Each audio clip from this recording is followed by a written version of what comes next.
In Australia, a child playing in the sand picked up a shell with a stowaway inside. A single nip, and she collapsed within minutes. These stories, scattered across coastal regions from Japan to Indonesia, tell the same tale in different tongues. The deadliest assassins don't growl, they shimmer. And yet, the blue-ringed octopus does not kill for pleasure. It is not aggressive. Like many of the ocean's most dangerous creatures, it prefers discretion. It only uses its venom in two scenarios: to subdue prey or to defend its tiny territory. A territory that might be as small as a rock's shadow or a broken bottle buried in the sand. Often it chooses flight over fight, retreating into holes or blending with sea debris. But poke it, trap it, step on it, and you awaken a weapon honed by evolution. Compact, efficient, and unreasonably beautiful. Its hunting strategy is surprisingly intimate. It doesn't snatch prey with speed or force. Instead, it gently envelops, curling its arms around shrimp or crabs like a whispered embrace. Then comes the bite, small and surgical, through a beak that rivals the sharpness of a parrot's. It injects the tetrodotoxin, waits for stillness, and proceeds to dine. This predator doesn't chew with violence. It dissolves its meal with enzymes, slurping the softened contents through its beak like a gourmet sipping bisque. In nature's kitchen, the blue-ringed octopus is a master of quiet, fine dining. And it's not just a solitary ghost drifting through tide pools. It is also a devoted parent. The female, once her eggs are laid, stops hunting altogether. She clutches them under her arms, guarding the cluster with unflinching loyalty, not feeding for weeks, not moving far. She will starve herself to protect the next generation. And when the eggs finally hatch, she dies. Her duty done, her energy spent. It's a surprisingly tender footnote in the story of a creature so associated with death, and a reminder that even the most dangerous lives can be driven by sacrifice. But even in death, the blue-ringed octopus remains dangerous. Its venom does not degrade immediately. A recently deceased individual can still deliver a fatal bite. Scientists handling them for study do so with surgical gloves, forceps, and no small measure of caution. No matter how lifeless it looks, no matter how peacefully it drapes across a tide pool's edge, the risk remains real. Because in the ocean, beauty and danger are often not opposites. They are partners in disguise. To encounter one is to feel the strange collision of wonder and dread. The awe of watching a living jewel, pulsing with impossible color, paired with the cold realization that you are inches from oblivion. And perhaps that's the genius of it. The blue-ringed octopus doesn't need to chase you. It just needs you to notice it. Too late. But the sea's arsenal is far from spent. For if the reef has its assassins, and the tide pools their bombs, what lurks in the mimicry-rich world of deception and illusion? Where predators don't just strike, they pretend. Next, we enter a world where the most dangerous sea creatures don't hide in plain sight. They impersonate something else entirely. The underwater world thrives on illusion. It is a liquid theater, where deception is not just an act of survival, it is the very foundation of power. Here, where light fractures into shards and shadows melt into coral, seeing is not always believing. What appears to be a drifting bit of seaweed might suddenly sprout eyes. A coral outcrop may slither away when disturbed. And sometimes the ocean's most dangerous creatures do not hide. They impersonate. They borrow faces. They wear costumes. They perform. In the shallows off the coast of Indonesia, the sand is restless. Ripples form patterns like fingerprints across the seabed, shaped by tides and time.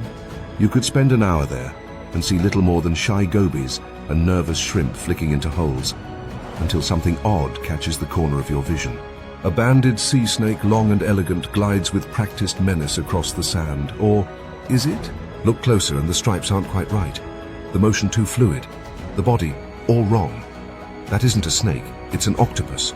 Specifically, a mimic octopus. And it is lying. This creature, a master of marine masquerade, is perhaps evolution's greatest impressionist.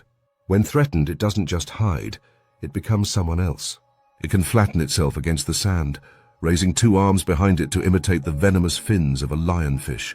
If that doesn't work, it may stretch and undulate to resemble a flounder. And if the situation grows truly dire, it pulls in its limbs and slithers like a deadly sea snake, complete with color-matching bands. What makes this performance especially astonishing is not just its visual accuracy, but its selective choice of character. Scientists have observed mimic octopuses adjusting their impersonations based on local threats. as though they are choosing the right disguise for the right enemy. One moment it's a deadly fish, the next a floating scrap of algae. It's a one-octopus masquerade ball, and survival depends on picking the right costume before the curtain rises. But this is no isolated act. Across the tropics, the theme of deception replays in countless variations. Some creatures impersonate predators, others mimic the meek, and some hide their weapons under skins that beg to be touched. In the coral-rich waters of the Indo-Pacific, you may come across a tiny fish flitting nervously near the rocks, the fang blenny. At first glance, it appears harmless, even endearing. But one bite from this fish delivers a jolt of venom that numbs, lowers blood pressure, and causes its attacker to recoil in surprise. And here's the twist. The fang blenny often mimics cleaner fish, those tiny species that pick parasites off larger hosts in underwater symbiosis. Predators open their mouths, expecting a spa treatment, and instead receive a numbing bite. It's like checking into a hotel and discovering the bellhop is armed. Evolution's brilliance isn't just in the venom, it's in the false invitation, the misdirection. A mimic is only effective if someone else is fooled. And in the ocean, where shapes are abstract and colors dance with sunlight, the chances of being fooled are very, very high. Consider the scorpion fish, a creature so convincing in its disguise that even seasoned divers mistake it for coral rubble. It doesn't move, doesn't blink. It simply waits. Covered in algae, sand, and the occasional accidental decoration, it looks like the very seafloor itself. But beneath that crust lies a row of venomous spines, sharp as thorns and just as unforgiving. Step too close, and the fish strikes with explosive force. Or worse, you step on it first. The pain is legendary, the recovery long, and all because you trusted what your eyes told you. Then there are the animals that carry their deception more subtly. The filefish, for instance, mimics the patterns and colorations of toxic pufferfish to ward off predators. It doesn't carry venom of its own, it simply pretends to. Like a child putting on a superhero costume, it borrows danger to feel safe. And surprisingly, it works.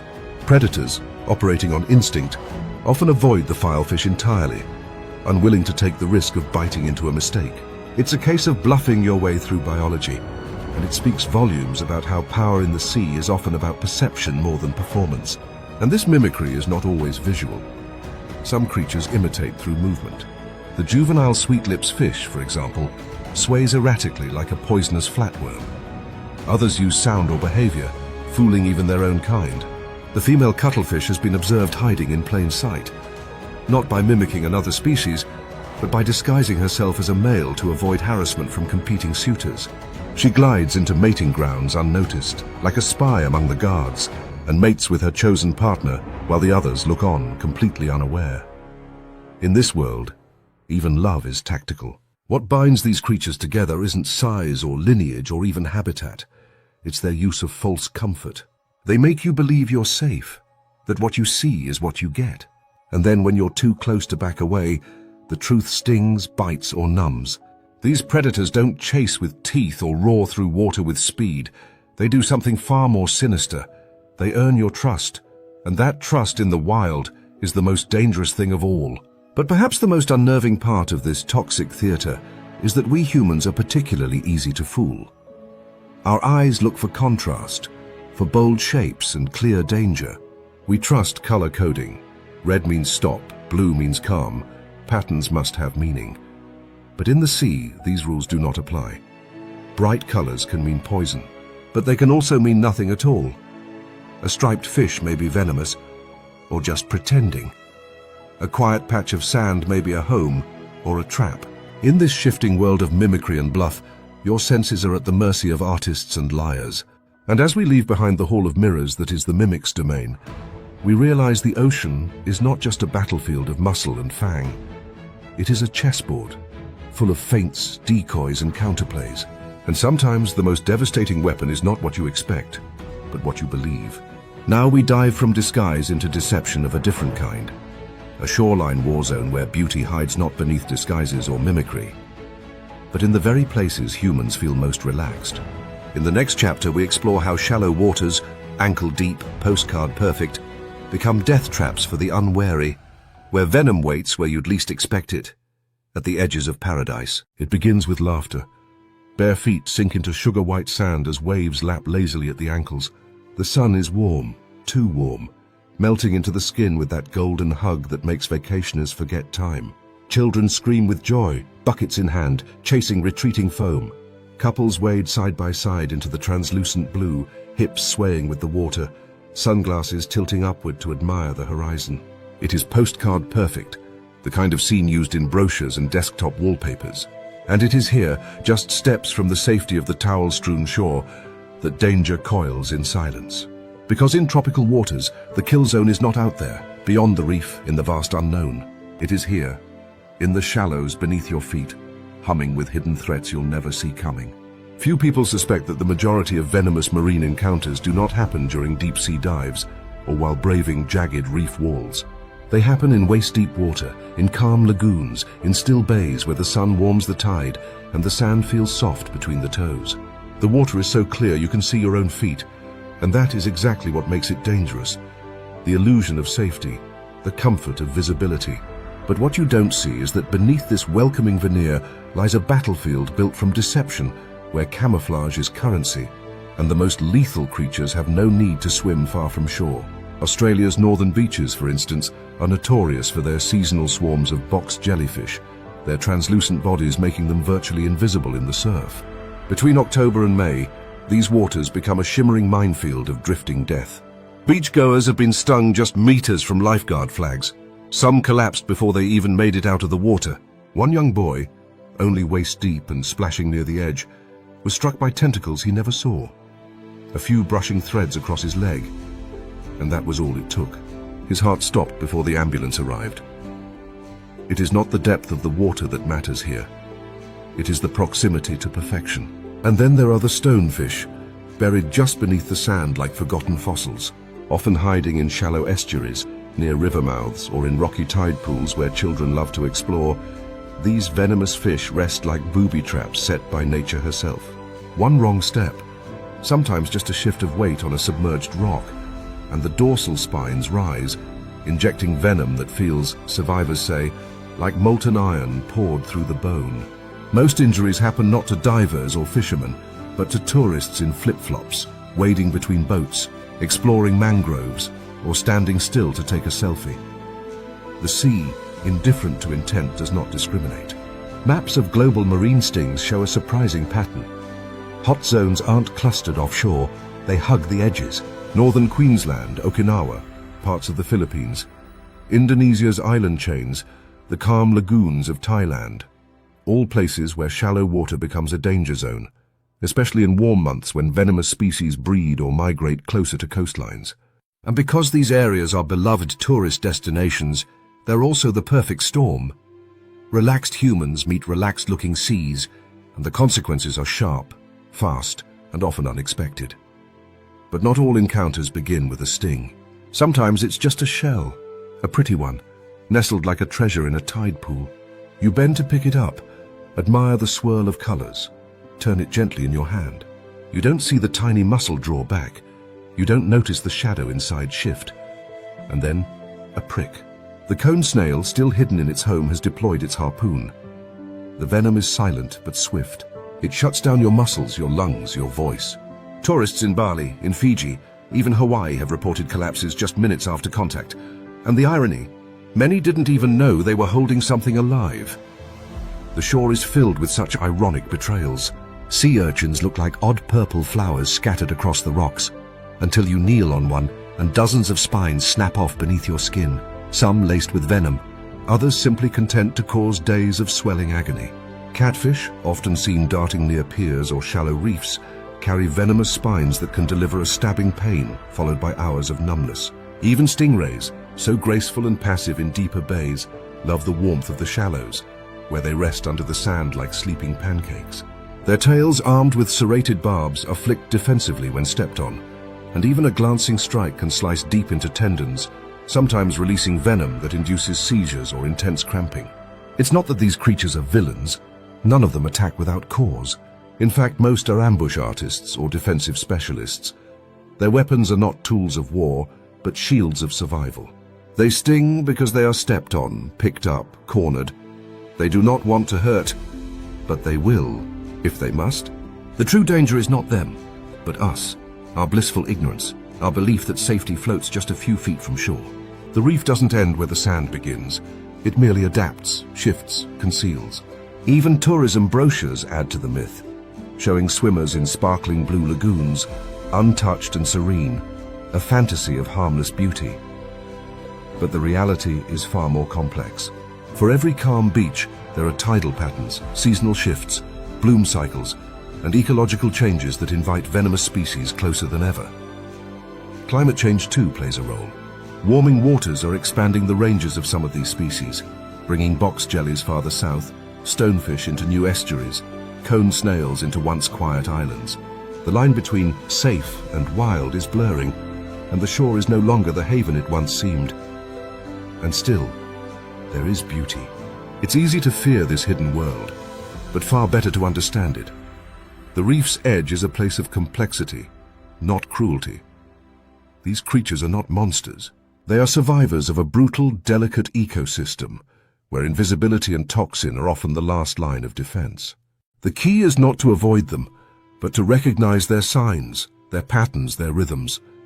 To tread with awareness, to marvel without touching, to respect the fact that paradise is, and always has been, alive with sharp secrets. So next time you walk the tide line, let your toes curl in the sand, but let your eyes roam with curiosity, not fear, but focus.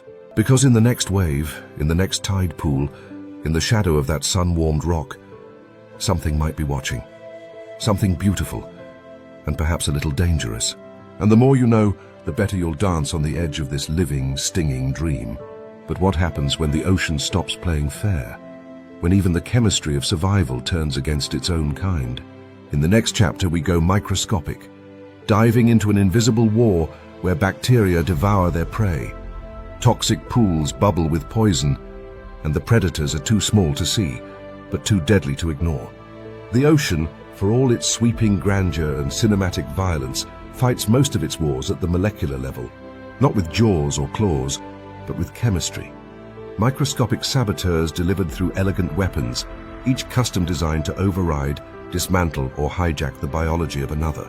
Beneath the beauty of reef battles and the shimmer of tentacles lies a darker magic, one spun not from brute force, but from biochemistry so precise it could pass for engineering. This is not just predation. This is molecular warfare, waged cell by cell, nerve by nerve, in the quiet chaos beneath the surface. To enter this hidden battlefield, we must descend beyond the eye's reach, not deeper into the ocean, but deeper into the body. Imagine a sting, a brush against a jellyfish, a bite from a tiny octopus.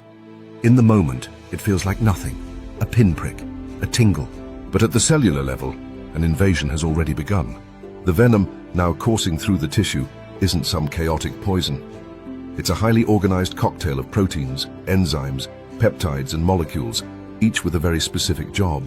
Some target muscles, others the nervous system. Some simply dissolve cells like acid through paper. Others hijack the body's own immune response, turning defenses against itself. Take neurotoxins, for example, the favorite tool of cone snails, box jellyfish, and the blue-ringed octopus. These compounds work by interrupting the body's electrical wiring, blocking or mimicking neurotransmitters, the molecules that allow nerves to talk to muscles. In a healthy body, these signals flow like traffic along the nervous system, fast, synchronized, electric. But when a neurotoxin enters the bloodstream, it's like hacking the traffic lights. The message doesn't arrive. Muscles go silent. Diaphragms stop contracting. Hearts forget to beat. And perhaps most terrifying of all, the brain stays awake, trapped in a body that no longer responds. In the lab under a microscope, these molecules reveal their elegance. One might look like a curled ribbon, its shape perfectly suited to lock into a nerve receptor. Another coils like a spring, ready to snap into a calcium channel and freeze it in place. This is not indiscriminate chaos.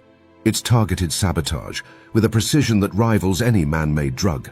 In fact, many modern painkillers and blood pressure medications were first discovered by reverse engineering these marine toxins. What kills in the wild may heal in the clinic, if used correctly. We meet Dr. Aiko Tanaka, a marine biochemist studying box jellyfish venom, her lab tucked along the eastern coast of Okinawa. She explains, with a gloved hand holding a petri dish under blue light, how the jellyfish's venom doesn't just stop the heart. It tears through cell membranes, flooding them with ions until they burst. It's like an electrical fire inside your body, she says, with a calm that only comes from years of studying things that kill quickly. She shows us 3D scans of the venom's action, tiny particles unlocking calcium channels, disrupting potassium flow, overwhelming sodium gates. The body, caught in its own chemical storm, short circuits. Then there are the cytotoxins, used by stonefish, lionfish, and a variety of venomous rays. These compounds act like microscopic wrecking balls, breaking down tissue, triggering severe inflammation, and in some cases, causing necrosis. They don't aim for the nervous system. They aim to dissolve the battlefield. Victims of these venoms often describe swelling that spreads like wildfire, pain that intensifies hour by hour, and wounds that feel hot to the touch. Not from infection, but from cellular destruction. The venom causes blood vessels to leak, muscle fibers to rupture, and immune cells to panic. What was once a foot becomes a furnace. Recovery isn't about healing, it's about surviving the damage done. But perhaps the most fascinating and disturbing class of venom are the ones that hijack the autonomic nervous system. The Irukandji jellyfish doesn't kill you with brute force. It makes your own body turn against itself. Its venom triggers a flood of catecholamines, adrenaline, noradrenaline, which spike the heart rate, skyrocket blood pressure, and overwhelm pain receptors. Victims often report a profound sense of doom, a psychological collapse that feels as physical as it is mental. This isn't just venom, it's chemical gaslighting. The body thinks it's dying, and so it behaves like it is. And sometimes, it's right. Ironically, these creatures, the masters of molecular assassination, aren't born knowing how to kill. Evolution refined their chemistry over millennia, through trial and mutation, sculpting molecules that outwitted prey and predators alike. The blue-ringed octopus didn't choose tetrodotoxin. It inherited a bacteria that produces it, then became its host, evolving ways to use it to its advantage. It's not just an octopus with venom, it's a partnership, symbiosis between microbe and mollusk, that turned a bite into a weapon of mass paralysis. Nature, it seems, writes its most effective blueprints in collaboration. And yet, not all venomous animals are hunters. Some are simply deterrents, using venom not to kill, but to discourage. Sea anemones, for instance, pack their stinging cells with venom that causes a painful rash but rarely does more. Their goal isn't to eat you, it's to make sure you don't come back. The same goes for fire coral, which delivers a burning sting that leaves welts and blisters, a warning etched in the skin like a biological do not touch sign. Through all this, one thing becomes clear. Venom is not about violence, it's about efficiency. Why chase your prey when you can stop it mid-swim with a molecule? Why fight your predator when you can make it regret the first bite? The ocean's assassins learned long ago that brains and biochemistry often beat brawn. And the creatures that thrive are not always the biggest or fastest, but the ones with the most unreadable prescriptions in their glands. And so, as we rise from the cellular theater of venom and return to the visible sea, we do so with new eyes. Every fish, every sting, every shimmer of motion now feels deeper, a layered event, written not just in behavior but in molecules. The next encounter, whether with an octopus, a snail, or a jellyfish, will no longer be just a meeting of two species. It will be a molecular conversation, one in which your cells may not have the final word. But if venom is nature's scalpel, sharp, deliberate, precise, what happens when the ocean abandons subtlety and embraces brute force again? In our next chapter, we drift to the reef's most silent battlefield, places of sand and stillness, where one wrong step can unleash a flood of agony. Prepare to enter the domain of venom that waits, not in fangs or stings, but beneath your heel. The sun was high and warm over the reef when Tom slipped into the water, a calm, glassy sea stretching to the horizon, broken only by the rhythmic swells brushing against the hull of the dive boat. He had done this hundreds of times before. The air tank on his back, the dry click of his regulator, the familiar tug of neoprene against skin, all of it part of a ritual that felt almost meditative. Below him, the coral glowed like stained glass under cathedral light, the reef teeming with color and motion. But on this dive, he would not remember the coral. He would remember the shell. It was perfect, smooth and symmetrical, painted with golden spirals and speckled with dark, leopard-like spots. It sat half buried in sand at the edge of a coral head, looking for all the world like the kind of treasure that tourists buy in beachfront souvenir shops. Without thinking, Tom reached down and cradled it in his hand. The sting wasn't even painful, just a subtle prick, like brushing against a thorn. Then came the strange part. Not panic, but silence. A slow, creeping numbness crawled up his wrist, then his elbow, and then a terrible realization. He couldn't move his fingers, couldn't move at all. The water pressed in tighter. His vision blurred.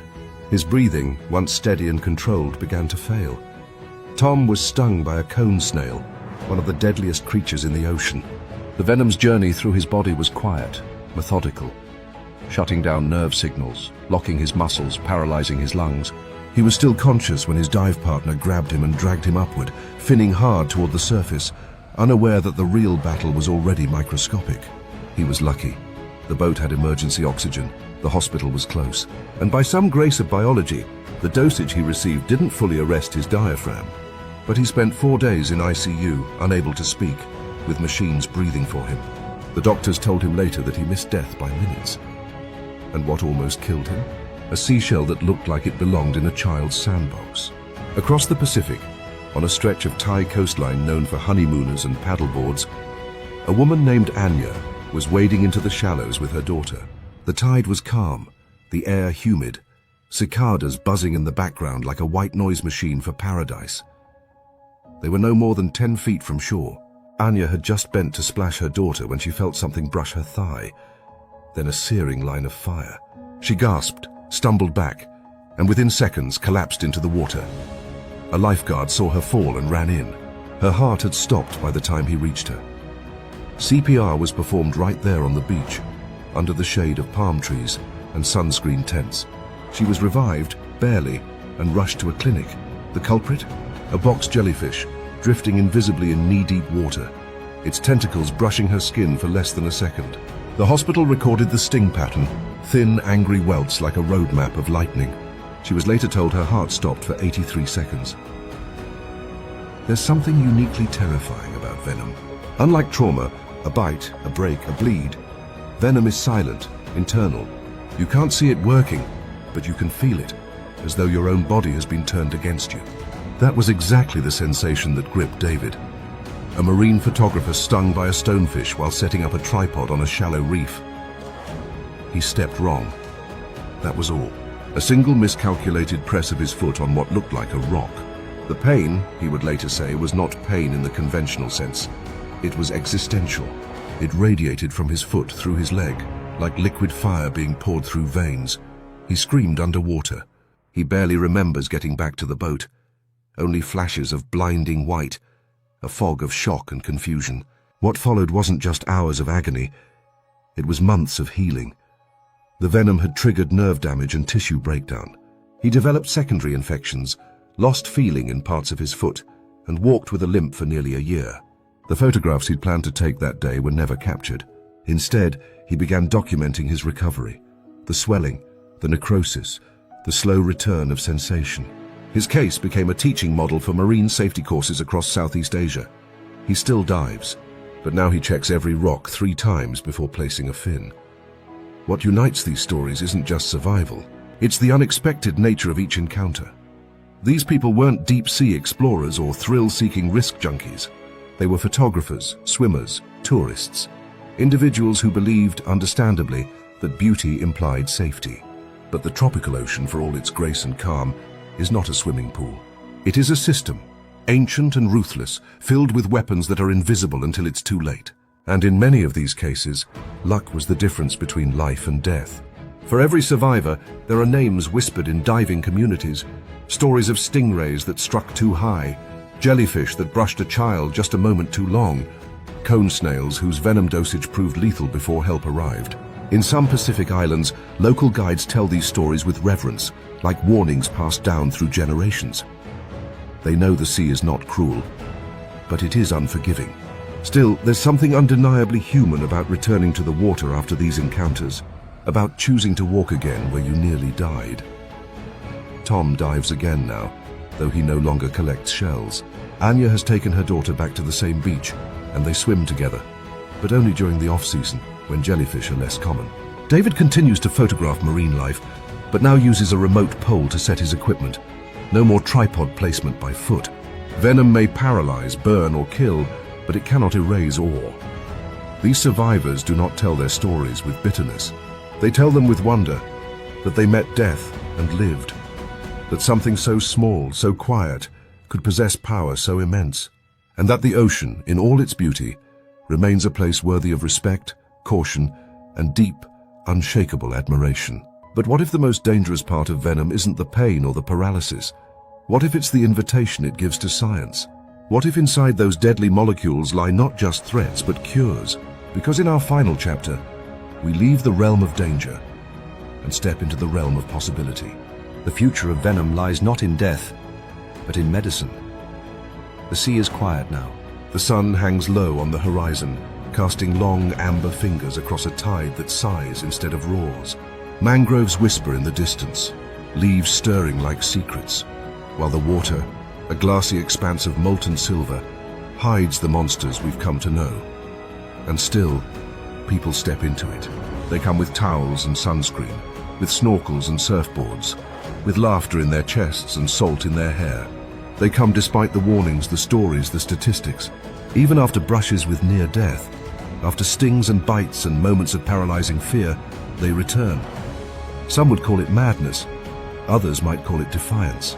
But perhaps beneath it all lies something far older, an ancient unspoken fascination with beauty laced with danger. Because the truth is, the deadliest animals in these tropical shallows are also among the most stunning. The shimmer of a box jellyfish drifting like a veil in the water. The flashing rings of an angry octopus glowing like alien fire beneath coral shelves. Even the stonefish, grotesque and gnarled, possesses a kind of camouflage genius that feels artistic, as though the reef itself sculpted it in homage to invisibility. These are not brutish, clumsy killers. They are artful, elegant, evolved to perfection. Their beauty doesn't betray their danger, it enhances it. And we, strange creatures of land and language, can't seem to look away. It may be that we are wired for this paradox. In nature, warning colors scream for attention. Red, orange, yellow, black. Evolution taught us to see them and respond with both curiosity and caution. But tropical oceans twist the rules. They blur predator and paradise into the same palette. The most dangerous creatures look like dreams. And so we are drawn in by the shimmer, the symmetry, the subtle threat beneath the surface. It's a psychological cocktail of adrenaline and awe.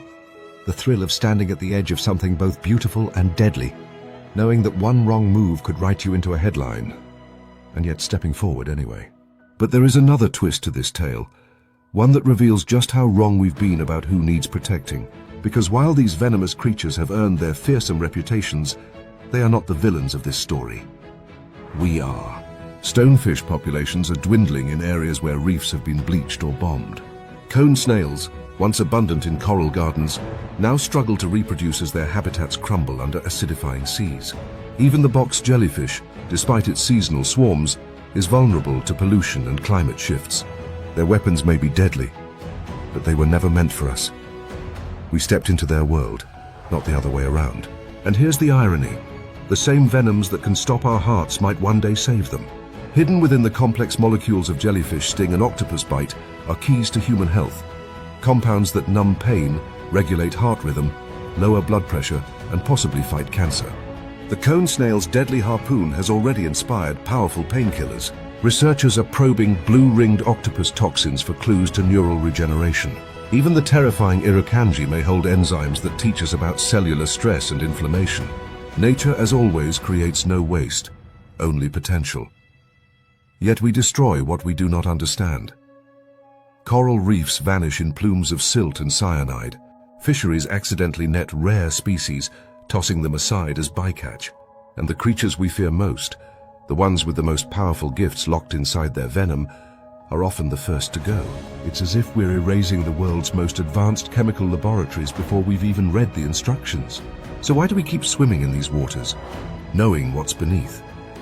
Perhaps it's not defiance, nor ignorance, nor even thrill-seeking. Perhaps it's something deeper, a subconscious reverence for the rawness of nature, the way it balances beauty and brutality with such precision. To enter the ocean is to accept a contract. Here, you are no longer at the top of the food chain. Here, you move slower, breathe differently, Feel the weight of your fragility in every current. And maybe that is what draws us back. Not in spite of the danger, but because of it. Because in that moment, drifting over coral, inches from creatures that could kill you without a sound, you are truly alive. As we leave these venomous realms behind, let us carry more than fear. Let us carry respect for the animals who wield their poisons with grace, for the ecosystems that sculpted them, and for the strange, shimmering line where danger meets wonder. The sting is not the end of the story. It is the beginning of a deeper understanding of nature's power and our place within it. And just beyond the reef, past the last whisper of foam, the ocean waits, still beautiful, still deadly, and forever calling us back.